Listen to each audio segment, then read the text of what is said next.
Tuan Dor. Gaya penamaan ini sangat mirip dengan gaya penamaanku. Aku bertanya-tanya, siapa nama asli dari pria malang yang tersesat dan terperangkap dalam kegelapan pekat di tengah badai itu, dan apa urutannya? Atau lebih tepatnya, seperti yang telah ditebak oleh Kaisar Rosel, dia mungkin salah satu dewa jahat atau iblis. Klein mengeluarkan tawa kecil tanpa suara, campuran ejekan dan humor yang merendahkan diri sendiri. Ia juga tertarik pada sejarah zaman keempat. Aku mengetahui tentang Perang Empat Kaisar yang paling terkenal di zaman keempat, tetapi rincian spesifik serta tokoh-tokoh utamanya dibatasi oleh informasi yang disebarkan oleh gereja besar. Misalnya, Black Emperor dari Kekaisaran Solomon. Hingga hari ini, barulah si Tuan Dor itu menjawab pertanyaanku dengan memberitahu siapa 3 kaisar yang tersisa itu. Blood Emperor setengah gila dari dinasti Tudor, Night Emperor dari Kekaisaran Trunsos, dan Emperor of the Underworld dari benua selatan, yang juga dikenal sebagai Death. Menurut deskripsi Tuan Dor, dalam perang yang mengubah keadaan seluruh dunia ini, Black Emperor, Blood Emperor, dan Night Emperor jatuh satu persatu. Emperor of the Underworld lah yang menuai keuntungan terbesar.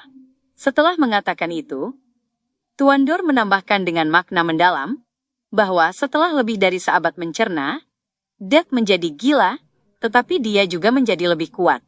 Oleh karena itu, Death bekerja sama dengan Primordial Demones dan membawa malapetaka kelam bagi benua utara. Tentu saja, ini bukan sesuatu yang dia saksikan sendiri, melainkan sesuatu yang ia dengar ketika dia mendekati dunia nyata di setiap bulannya. Death menjadi gila, tetapi juga menjadi lebih kuat.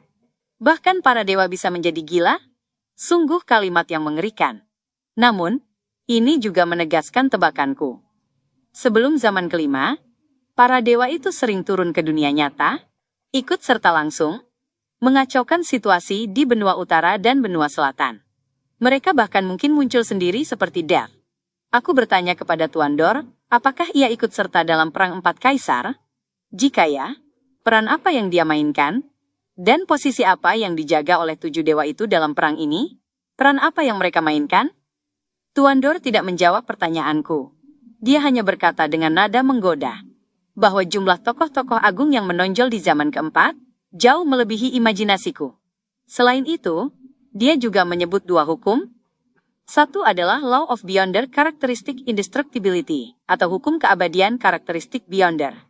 Dan satu lagi adalah Law of Similar Sequence Beyonder Characteristics Conservation, atau hukum keterjagaan karakteristik Beyonder dalam urutan yang sama. Yang konsisten dengan beberapa hal yang kupelajari dari organisasi paling rahasia dan kuno itu, serta dari beberapa fenomena yang pernah kulihat. Ini bisa mengarah pada banyak kesimpulan menarik, membuat banyak penjelasan dalam bentuk lain, membuat jiwa bergetar ketakutan. Misalnya, ketika terlalu banyak Beyonder urutan tinggi berada dalam jalur urutan yang sama, Beyonder urutan rendah akan berkurang, dan sebaliknya. Karakteristik Beyonder telah ditetapkan sejak awal mulanya. Ia tidak akan bertambah atau berkurang. Apakah ini berarti benar-benar ada Tuhan yang menciptakan semua dewa, Tuhan yang Maha Kuasa dan Maha Mengetahui, dan segala sesuatu berasal darinya? Ini adalah catatan harian Rosel terpanjang yang pernah dilihat Klein. Isinya memenuhi 2 halaman penuh, dan bisa dibayangkan bahwa aslinya tertulis pada 1 lembar bolak-balik. Baru setelah beberapa kali disalin menjadi 2 halaman terpisah. Banyak sekali informasinya. Klein menghela napas pelan. Sebagai mahasiswa sejarah yang lulus secara normal, ia selalu percaya bahwa Kekaisaran Solomon, Dinasti Tudor, dan Kekaisaran Trunsos muncul satu persatu secara berurutan, dengan tingkat pemulihan tertentu sebelum terwujud hasil politik yang baru. Betapa terkejutnya ia, ketika Perang Empat Kaisar yang dideskripsikan oleh Tuan Dor dengan jelas dan tegas, mengungkapkan satu hal, ketiga kekaisaran itu ternyata ada secara bersamaan. Jika ini benar, maka hal itu benar-benar akan mengguncang sebagian besar penelitian saat ini, tentang zaman keempat, di bidang sejarah. Klein tiba-tiba teringat pada Klein yang asli, yang sangat tertarik pada arkeologi dan sejarah zaman keempat. Hari ini, aku telah membantu mewujudkan hasratnya. Aku bertanya-tanya, apakah Death telah menjadi dewa sejati selama Perang Empat Kaisar? Sulit untuk ditentukan menurut deskripsi Tuan Dor. Aku hanya bisa berasumsi terlebih dahulu, bahwa Emperor of the Underworld, yang mendapatkan keuntungan dari Perang Empat Kaisar, telah menembus batasannya dan menjadi dewa. Namun, dia juga menjadi gila karenanya. Memiliki seorang dewa yang menjadi gila sungguh menakutkan. Membayangkan rinciannya saja membuat seseorang gemetar sampai ke dasar hatinya. Tak heran Kaisar Rosel yang berpengetahuan luas, menggunakan kata mengerikan untuk menggambarkan hal ini. Mungkinkah para entitas yang disebut dewa jahat itu sebenarnya adalah dewa ortodoks yang gila? Apakah itu berarti suatu hari nanti, mungkin hanya tersisa para dewa jahat di dunia ini? Sial, apakah ini berarti kiamat tidak bisa dihentikan? Klein tersenyum untuk menyembunyikan keseriusan emosinya yang semakin tumbuh. Ia merasa masa depan yang dibayangkannya dipenuhi rona abu-abu gelap. Pada saat yang sama, ia menaikkan penilaiannya terhadap Black Emperor, Blood Emperor, dan Night Emperor, meyakini mereka sebagai tokoh-tokoh agung yang mendekati eksistensi dewa. Mungkin itu berarti, urutan satu adalah keberadaan puncak dari sebuah jalur tunggal. Menurut logika ini, bagi Black Emperor untuk hidup berabad-abad atau lebih dari 1000 tahun bukanlah hal yang mustahil. Itu akan menjelaskan kebingungan Klein yang asli. Dia telah memperoleh temuan yang kontradiktif dari isi catatan keluarga Antigonus dengan sudut pandang mentornya sendiri. Ia percaya bahwa Black Emperor adalah nama umum yang digunakan oleh setiap kaisar kekaisaran Solomon. Mungkin, Black Emperor selalulah sosok Black Emperor yang sama. Tentu saja, kemungkinan lain tidak bisa dihilangkan. Misalnya, mereka bisa saja digantikan 2 atau 3 kali, tetapi apakah nama jalur urutan itu, Black Emperor, adalah nama urutan 1? Aku bertanya-tanya, siapa Tuan Dor dalam sejarah zaman keempat? Kaisar Rosel tidak merinci eksperimennya yang keliru dan kebetulan-kebetulan yang terjadi, sehingga mustahil bagiku untuk mencoba bercakap-cakap dengan Tuan Dor itu.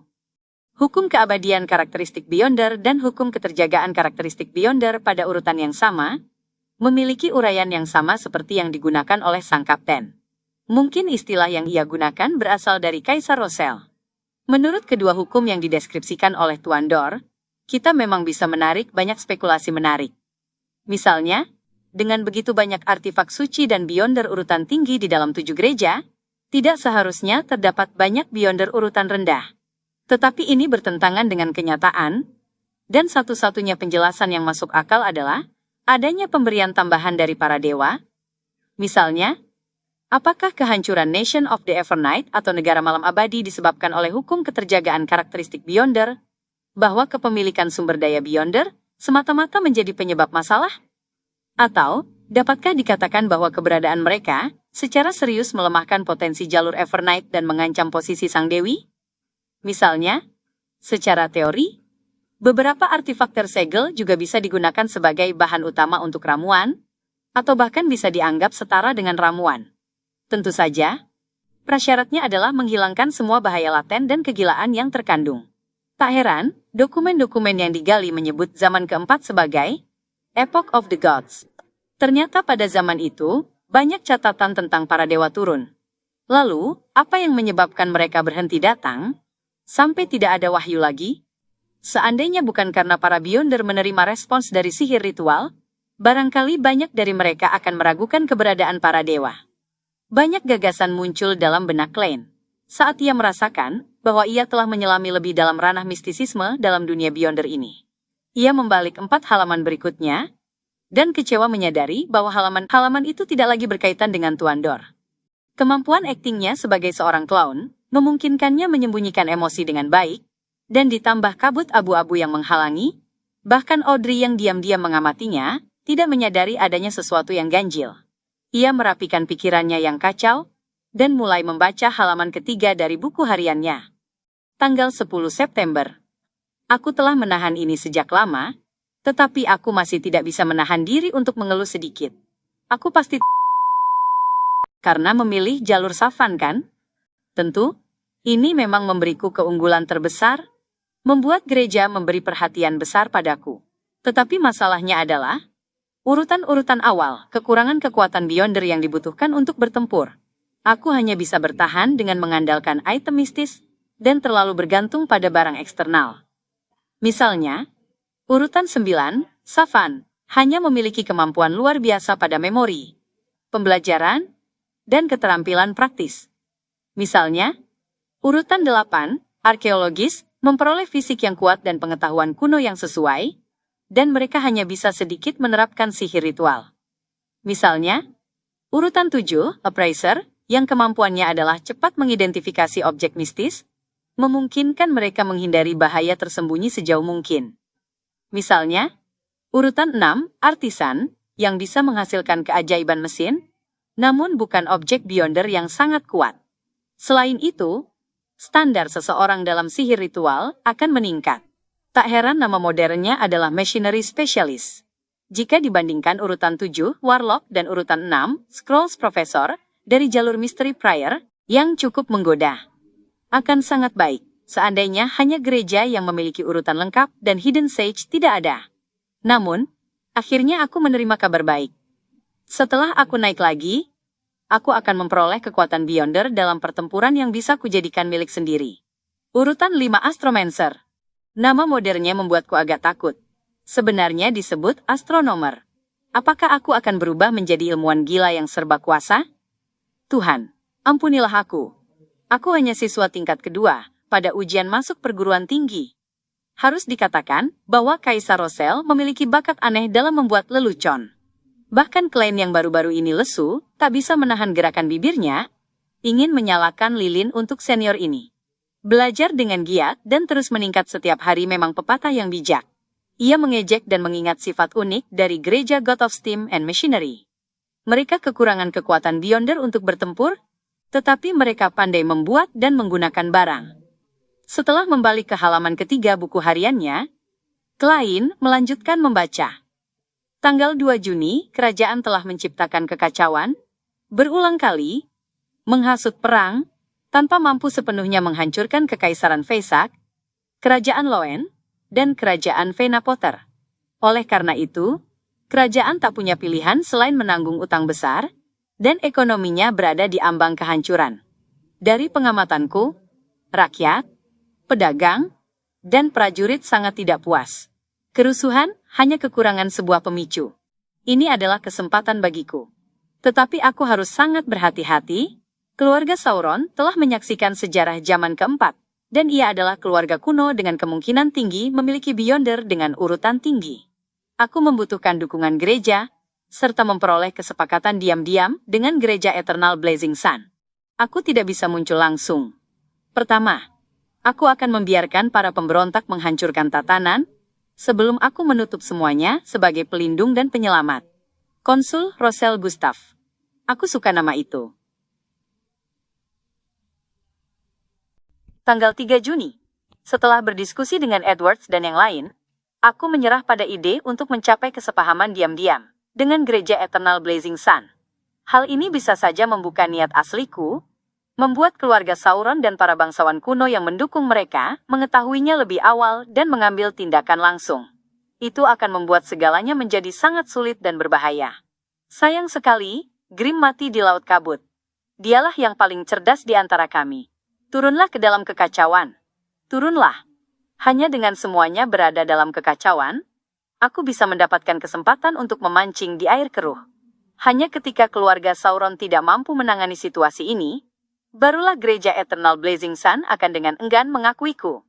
Mungkin aku seharusnya memberikan bantuan kepada para pemberontak itu, tapi bagaimana aku menyamarkan diriku agar tak seorang pun menyadarinya? Tanggal 4 Juni, Zarathul dari Secret Order datang menemuiku secara mendadak dengan penyamaran.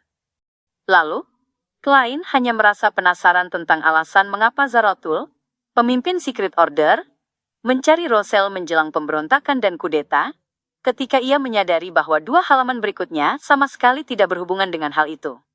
Hal ini membuatnya merasa marah, sulit untuk dikendalikan. Meskipun 3 halaman buku harian itu tidak memberikan deskripsi yang sangat rinci, hanya catatan langsung dari Rosel, Klein tetap bisa merasakan gejolak besar yang terkenal di Intis, yang terjadi pada tahun 1173, lebih dari 100 tahun yang lalu. Hasil akhirnya sudah jelas tercatat dalam buku sejarah. Sebagai seorang kolonel, Rosel menumpas pemberontakan dan melakukan perubahan politik. Kerajaan Intis diubah menjadi republik, dengan dirinya bertindak sebagai konsul yang ditunjuk sendiri. Dalam 19 tahun berikutnya, ia mereformasi hukum pidana, mendorong penemuan, dan melindungi revolusi industri. Ia secara signifikan meningkatkan kekuatan negara dan berperang ke utara maupun selatan, menjadikan Lemberg, Masin, Segar, dan negara lain sebagai protektorat di bawah Republik Intis. Ia juga membuat 3 negara besar di benua utara, Kekaisaran Vesak, Kerajaan Loen, dan Kerajaan Venapoter, menundukkan kepala. Pada akhir tahun 1192, hampir 20 tahun setelah ia menjabat sebagai konsul, Rosell mengubah republik menjadi kekaisaran dan mendeklarasikan dirinya sebagai kaisar. Kurang dari 6 tahun kemudian, ia meninggal di Istana Whitemaple, mengakhiri salah satu kisah paling legendaris dari Zama kelima. Semakin ia memikirkannya, semakin Klein merasa bahwa kematian Rosell tidak sesederhana yang tampak di permukaan. Sama seperti peristiwa sejarah terkenal ini, yang pasti melibatkan perebutan kekuasaan di antara para Beyonder, dan ada faksi Beyonder yang meluruskan keadaan, berbeda dengan gambaran dalam buku sejarah. Seperti yang sudah kuduga, salah satu dari 4 penunggang kuda kiamat, Grim, mati di Laut Kabut. Dalam halaman buku harian sebelumnya, Rosell menulis bahwa ada sesuatu yang salah dengan penunggang kuda ini. Tampaknya ada hubungannya dengan pulau kecil, tempat mereka menemukan banyak makhluk luar biasa. Bukan hanya sebuah pertemuan kebetulan, tapi juga pertemuan yang berbahaya. Klein teringat pada catatan sebelumnya, lalu membuka halaman kelima dengan perasaan tersentuh. Isi halaman itu hampir tidak memiliki nilai penting. Hanya berisi komentar Rosell setelah meminum anggur merah Aurmir tahun 1128. Kekecewaannya saat mendapati wanita yang dulu dikaguminya di masa muda, kini telah menua dan kehilangan pesona, serta catatan buruk tentang periode ketika ia kecanduan bermain kartu. Halaman ke-6 mirip dengan yang pertama, hanya berisi catatan kehidupan sehari-hari. Namun, yang terakhir membuat mata Klein berbinar. Tanggal 8 April, aku harus mengirim seseorang untuk menyelidiki Secret Order. Untuk mendapatkan lebih banyak informasi. Aku tidak bisa mengulang sikap pasifku sebelumnya. Aku tidak boleh membiarkan Zarotul menuntunku lagi. Jadi, apakah kau menemukan sesuatu? Wahai rekan seperjuanganku Rosell, karena Klein tak menemukan kelanjutan catatan itu, ia hanya bisa memaksa dirinya tenang dan menunggu pertemuan berikutnya. Ketika The Hanged Man akan menyerahkan 6 halaman tambahan. Ia tahu bahwa penyelidikan lebih dari 100 tahun yang lalu, kecil kemungkinan bisa membantunya menemukan petunjuk terkait Secret Order. Bagaimanapun, setelah waktu yang begitu panjang, selain yang khusus, banyak Beyonder urutan tinggi yang sudah mati karena usia, apalagi anggota tingkat menengah atau rendah. Namun Klein percaya bahwa hal ini bisa membantunya mendapatkan inspirasi, juga memahami identitas yang tepat dan pola aktivitas yang biasa digunakan Secret Order. Setelah meletakkan 6 halaman buku harian itu, Klein mengetuk ujung meja perunggu panjang dengan jari telunjuk kanannya, perlahan mengalihkan pandangannya dari Nona Justice ke The Hanged Man, lalu ke The Sun. Benar. Dalam buku harian tadi, ada kalimat yang ditulis Kaisar Rosell. Tuhan yang menciptakan semua dewa, Tuhan yang maha kuasa dan maha mengetahui. Ini sangat mirip dengan kebiasaan kota Perak. Dari mana ia mendengar ini? Apakah dari organisasi paling kuno dan rahasia yang mengendalikan dunia dari balik bayangan? Organisasi yang sudah berdiri sebelum tanah yang ditelantarkan dewa ditinggalkan? Tiba-tiba, Klein mendapat ide baru. Ia berkata dengan senyum tipis dan lembut. Rosell menyebutkan beberapa sejarah tersembunyi dalam buku hariannya, dan juga menyebutkan pengetahuan umum sederhana. Yang terakhir mengingatkanku pada sesuatu yang belum kukatakan pada kalian. Audrey seketika tertegun. Ia segera menoleh ke arah puncak meja panjang kuno itu. Dengan penuh kejutan bahagia. Tuan Full mengambil inisiatif menyebutkan isi buku harian Rosell. Apa yang akan dikatakannya? Ia begitu gembira dan bersemangat, sampai lupa bahwa dirinya seorang spektator. Dibandingkan dengannya, The Hanged Man, Algier, tampak jauh lebih tenang. Namun, gerakan refleks saat ia menegakkan punggung tanpa sadar, mengkhianati dirinya. Sedangkan The Sun, Derek, sejak awal memang percaya bahwa hal-hal yang diminati Tuan Full penuh dengan misteri. Hanya saja, ia tidak tahu apa-apa tentang Kaisar Rosell, bahkan tidak tahu arti nama itu di benua utara. Karena itu, ia hanya berusaha menyembunyikan rasa penasarannya, tanpa memperlihatkan perilaku aneh. Tuan Fu, apakah Kaisar Rosel menyebutkan beberapa pengetahuan umum? Aku bersedia membayar untuk informasi ini, kata Audrey, tak kuasa menahan diri. Namun, aku ingin itu disampaikan secara pribadi, tambahnya dalam hati. Klien terkekeh dan berkata, tidak perlu. Ini hanyalah pengetahuan umum yang sangat sederhana. Setelah membaca bagian buku harian ini, sebagai pemanggil klub tarot, aku merasa perlu memberitahu kalian semua. Tentu saja, aku yakin beberapa di antara kalian sudah mengetahuinya. Ia terutama merujuk pada The Sun. Kota Perak memiliki sejarah 2 hingga 3.000 tahun, jadi mustahil mereka tidak mengetahui hukum keabadian karakteristik Beyonder. Selain itu, mereka hidup di lingkungan yang cukup ekstrim. Bahkan jika di sekeliling ada banyak monster dalam kegelapan, tetap ada saat-saat mereka gagal mendapatkan material yang diperlukan. Demi mewariskan garis keturunan mereka, demi kelangsungan kota mereka, menggunakan karakteristik Beyonder dari peninggalan para pendahulu untuk membuat ramuan, bukanlah hal yang terlalu sulit diterima. Bagi mereka, mungkin ini bahkan merupakan sebuah ritual suci dan penuh kemuliaan. Tentu, klien tahu dari percakapan sebelumnya, bahwa The Hanged Man juga sudah memahami hal ini. Sayangnya, aku tidak bisa selalu membuat Nona Justice membayar dengan pound emas, dan mentransfernya ke utusan yang kuberkati. Utusan yang kuberkati tidak boleh tampak kurang mengesankan. Aku tak boleh menghancurkan citra pria kuat yang dibangun oleh Tuan Azik. Iya, aku harus mencobanya bila ada kesempatan. Bagaimanapun, betapapun kuatnya sebuah eksistensi, pasti ada bawahan yang menjalankan perintah. Misalnya, Sleepless milik Dewi Evernight. Tak seorang pun akan curiga bahwa Dewi Evernight bukanlah dewa sejati, hanya karena para Nighthawk tingkat rendah sangat lemah. Klien menghela napas dalam hati.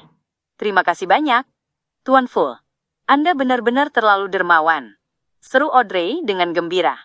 Tadinya, ia sempat menyesali tindakannya yang gegabah membayar uang tunai untuk informasi, tapi kini penyesalan itu lenyap. Klien berhenti mengetuk meja dan berkata dengan tenang. Hukum pengetahuan umum pertama, hukum keabadian karakteristik Beyonder. Karakteristik seorang Beyonder tidak akan pernah hancur atau berkurang. Ia hanya berpindah dari satu wadah ke wadah lain.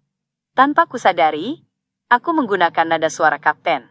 Bibir klien melengkung tipis secara refleks. Tidak bisa dihancurkan atau berkurang. Hanya berpindah dari satu wadah ke wadah lain. Audrey merenungkan penjelasan Tuan Fu, merasa bahwa ada makna mendalam dalam kalimat sederhana itu. Mata zamrudnya berputar. Saat melihat bahwa baik The Hanged Man maupun The Sun tidak menunjukkan tanda terkejut ataupun berpikir mendalam, ia segera mengerti bahwa dua anggota klub tarot ini sudah lama mengetahui hukum itu. Hanya aku yang tidak tahu. Pikirnya, agak kecewa, namun segera ia kembali memuji kebaikan Tuan Fu dalam hatinya. Kali ini klien menambahkan, setelah seorang rempager mati, mereka akan meninggalkan sebuah benda yang berisi karakteristik Beyonder. Bisa berupa bahan utama, atau artifak mistik yang perlu disegel. Kematian seorang Beyonder biasa juga menghasilkan hal serupa. Hanya saja benda yang ditinggalkan setara dengan ramuan yang sesuai tanpa bahan tambahan. Tentu, benda itu sendiri tetap mengandung kekuatan Beyonder. Bisa digunakan sebagai benda setengah mistik. Kata-kata datar itu bergema dalam benak Audrey. Sedikit demi sedikit, tumpang tindih, hingga akhirnya mencapai puncaknya. Audrey teringat pada kanibalisme, dan pertanyaan yang pernah ia ajukan kepada The Hanged Man sebelumnya. Apakah jalur sebuah urutan akan terputus, jika sumber material Beyonder lenyap? Kini ia tahu jawabannya, tapi seandainya bisa, ia lebih memilih tidak mendengarnya. Rasanya seperti mimpi buruk. Mengapa bisa begitu kejam? Mengapa begitu gelap? Audrey memang pernah melihat situasi buruk yang melibatkan para Beyonder, namun semuanya hanya disebabkan sifat jahat pribadi seseorang, seperti Tuan A, atau Kilangos. Hal itu tidak memengaruhi rasa kagum dan cintanya pada mistisisme serta dunia Beyonder. Namun kali ini, ia menemukan bahwa dunia mistik ternyata penuh dengan aura kelam dan kegelapan. Bangun Audrey, kau tak boleh naif. Anggap saja kekejaman dan kegelapan yang dijelaskan Tuan Fu ini sesuatu yang bisa diprediksi. Karena aku sudah memilih jalan ini, aku harus berani melangkah di atasnya. Audrey menenangkan diri, suasana hatinya perlahan membaik. Ia melihat bahwa The Hanged Man dan The Sun hanya bereaksi seperlunya, tampak sudah memahami hal yang baru saja dikatakan. Tuan Hanged Man benar-benar buruk. Dia bahkan ingin menggunakan informasi ini sebagai bahan barter sebelumnya. Oh, memang benar informasi ini sangat berharga dan penting. Tapi bagi kami dan Tuan Full, ini hanya pengetahuan umum sederhana. Audrey mendadak ingin tertawa kecil. Suasana hatinya pun membaik. Ia perlahan menghapus semua contoh ekstrim yang tadi sempat muncul di pikirannya. Klein tidak heran dengan reaksi ketiga anggota itu. Ia melanjutkan dengan nada tenang. Hukum pengetahuan umum kedua, hukum keterjagaan karakteristik Beyonder pada urutan yang sama. Hukum keterjagaan karakteristik Beyonder pada urutan yang sama. The Hanged Man sedikit mengubah posisi duduknya. Ia merasa mengerti sesuatu, tetapi belum bisa memahami sepenuhnya makna hukum itu. Justice dan The Sun juga merasakan hal yang sama. Mereka tidak bisa langsung memahami arti sesungguhnya dari hukum tersebut. Ada apa pada urutan yang sama? Tanya Algier tak kuasa menahan diri. Klein tersenyum dan menjawab, apa yang ingin kau bayar untuk jawaban itu? Salah satu idenya adalah pengetahuan umum gratis, tapi penjelasannya berbayar. Hal ini sesuai dengan statusnya, dan tidak membuat informasi terbuang sia-sia. Hal gratis justru yang paling mahal. Jika The Fool hanya menyebutkan bahwa ada pengetahuan umum sederhana yang terkandung dalam catatan harian Rosel, The Hanged Man, Algier, belum tentu bersikeras untuk membayar harga demi jawabannya, sebagian karena deskripsi sederhana itu membunuh rasa penasarannya. Aspek lain berasal dari kewaspadaannya yang konstan terhadap melakukan pertukaran dengan The Fool, karena itu mengingatkannya pada contoh-contoh ketika perjanjian dilakukan dengan dewa jahat dan iblis. Namun sekarang, setelah ia tahu isi yang disebut sebagai pengetahuan umum sederhana itu, rasa ingin tahunya pun terusik. Tetapi, ia tidak mampu memahami bagian dari penjelasan itu, apalagi memperoleh pemahaman nyata atau mendalam tentang konsep tersebut. Karena itu, ia tidak bisa menahan diri untuk bertanya dengan penuh hormat, Tuan Full, pembayaran seperti apa yang Anda inginkan? Ya. Justice, Audrey, mengangguk dengan sangat halus namun berulang kali. Menandakan bahwa ini juga pertanyaan yang ingin ia ajukan. Meskipun The Sun, Derek, tetap diam dan tidak memberikan isyarat tubuh tambahan, tatapan yang ia berikan kepada The Fool sudah menjelaskan segalanya. Klein, yang memang menunggu respon seperti ini, tersenyum dan berkata, informasi mengenai Secret Order. Secret Order, gumam The Hanged Man, Algier, pada dirinya sendiri. Ia tidak asing dengan istilah ini. Ia pernah menerima bayaran untuk menjelaskan kepada Nona Justice tentang banyak organisasi rahasia, termasuk Secret Order. Audrey dan Derek sama-sama mengernyit tanpa sadar. Yang pertama hanya memahami Secret Order, sebatas apa yang dijelaskan oleh The Hanged Man, sedangkan yang terakhir bahkan belum pernah mendengar organisasi semacam itu. Klein sudah lama memperkirakan apa yang akan dirasakan The Sun, jadi ia tidak terkejut. Menurut dugaan yang ia susun, wilayah tempat kota Perak berada seharusnya merupakan bagian dari zaman ketiga, setelah kemunculan Blasphemy Slate pertama dan sebelum kemunculan Blasphemy Slate kedua. Bahkan, sangat mungkin wilayah itu adalah pemicu langsung atau perwujudan dari bencana besar tersebut. Keluarga Zarathul baru muncul di panggung sejarah pada zaman keempat dan Secret Order didirikan pada paruh akhir zaman keempat. Tidak mungkin keduanya ada dalam periode yang sama. Kalau sampai Sun mengetahui tentang Secret Order, aku justru akan terkejut. Itu berarti aku harus membalikkan sebagian spekulasiku, merekonstruksi pengetahuanku tentang kota Perak, tanah yang ditelantarkan dewa, dan keluarga Zarathul. Setelah hampir 20 detik hening, Algier menatap The Fool di balik kabut abu-abu, menimbang kata-katanya, lalu berkata, aku akan menerima permintaan ini dan membantu Anda mengumpulkan informasi mengenai Secret Order. Bisakah Anda memberikan bayaran di muka? Tidak mengherankan bagi seorang yang dicurigai sebagai dewa untuk tertarik pada sebuah organisasi kuno dan rahasia. Karena itu Algier tidak bingung. Lebih penting lagi, setelah banyak kali pertemuan, ia memiliki dugaan dalam benaknya, yaitu bahwa keadaan Tuan Full tidaklah sempurna, bahwa dia mungkin berada dalam kesulitan, bahwa semua usahanya dan tindakan para utusannya di benua utara dan selatan hanyalah untuk membantunya membebaskan diri dari belenggunya. Ini bahkan mungkin terkait dengan rahasia besar, mengapa ketujuh dewa tak lagi turun ke dunia nyata setelah zaman keempat. Sebuah pikiran melintas di benak Algier, membuatnya bergidik ketika merasa dirinya memasuki ranah para dewa. Mendengar permintaan The Hanged Man, Klein bersandar di kursinya dan mengangguk. Tidak masalah. Jika informasi yang kau kumpulkan melampaui nilai dari jawaban, aku akan memberimu kompensasi tambahan. Sedangkan untuk keadaan di mana nilai jawabannya kurang, tentu saja yang memutuskan adalah The Fool yang terhormat. Jika ia mampu memberikan pembayaran tambahan, silahkan. Jika tidak, ya sudah. Klein menambahkan dalam hati. Mata Justice Audrey tiba-tiba berbinar. Ia mengangkat tangan dan berkata, "Aku ingin ikut serta dalam transaksi ini." Klein tertawa kecil dan menjawab, "Tentu.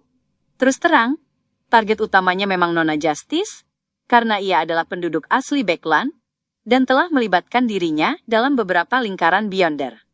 Aksesnya terhadap informasi di Tanah Harapan jauh lebih luas dibandingkan dirinya, apalagi ini adalah pertama kalinya Klein berada di ibu kota. Ia juga lebih berpengetahuan dibandingkan The Hanged Man, yang sebagian besar waktunya berada di laut. Menurut wahyu dari ramalannya sebelumnya, Klein percaya bahwa petunjuk terkait Secret Order akan muncul di Backland, bukan di tempat lain. The Sun, Derek, mendengarkan dengan tenang, dan setelah berpikir sejenak, ia berkata, "Aku bersedia menggunakan pembayaran yang telah kusimpan untuk ditukar dengan jawabannya." Dalam transaksi 3 arah sebelumnya, ia telah menukar formula urutan 8, telepatis, dengan urutan 9, Bart. Klein pernah berjanji untuk mengompensasinya, dan saat itu ia memilih untuk menunda pembayarannya, dan menyimpannya demi formula ramuan berikutnya, serta bahan utama yang diperlukan. Klein menganggukkan kepala, dan memberikan penjelasan yang sudah lama ia siapkan. Yang disebut urutan yang sama, merujuk pada bagaimana Beyonder High Sequence bisa saling ditukar dengan jalur lain. Aku beri contoh. Jalur Death pada urutan 5.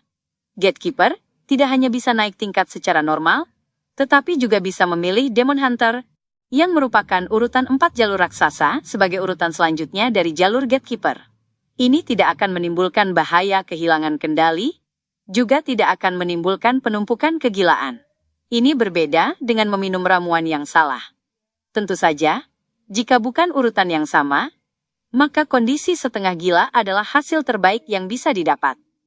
Bisa ditukar, seru Audrey, terkejut sekaligus gembira. Ia terkejut karena jalur urutan ternyata tidak sepenuhnya kaku, tidak harus selalu mengikuti jalur asli sampai akhir. Biaya berpindah jalur bukanlah menjadi setengah gila, dan selamanya tidak bisa naik lagi. Di dalam 22 jalur keilahian, ternyata ada keadaan khusus dan urutan yang serupa. Dan yang membuatnya gembira adalah, ia punya kesempatan lain untuk memilih di masa depan. Itu seperti, bisa memilih sesuatu yang menarik perhatiannya di toko serba ada Philip. Itu pengalaman yang luar biasa. Jadi begitu rupanya, gumam Algier dalam hati, tiba-tiba merasa dirinya memahami banyak hal sekaligus, dan banyak keraguan dari pengalaman masa lalunya terjawab. Informasi ini terlalu berharga. Sesuai dugaan Tuan Fool, yang disebut pengetahuan umum sederhana saja, sudah cukup mengejutkan dan mengagumkan sebagian besar Beyonder urutan rendah, serta memberikan manfaat besar bagi mereka. Ia menghela napas dalam hati. Derek, The Sun, sedikit kecewa karena ia sama sekali tidak berniat mengubah jalurnya. Ia ingin menjadi matahari yang menerangi kegelapan dan menghapus kutukan. Namun, ia segera teringat pada sebuah peristiwa di kota Perak. Kepala suku terdahulu, seorang powerhouse yang memiliki kemungkinan terbesar menembus batas Demon Hunter, telah membangun mausoleum untuk dirinya sendiri dan tinggal di dalamnya. Setelah itu, ia semakin jarang muncul, hingga pintu utama mausoleum itu tidak lagi bisa dibuka. Saat itu, warga kota Perak percaya bahwa masalah telah muncul dalam proses kenaikan tingkat kepala suku tersebut dan ia menjadi gila, hampir kehilangan kendali. Mereka percaya, ia telah mengakhiri hidupnya sendiri. Kini, setelah mendengar penjelasan The Fool, The Sun tiba-tiba memikirkan kemungkinan lain.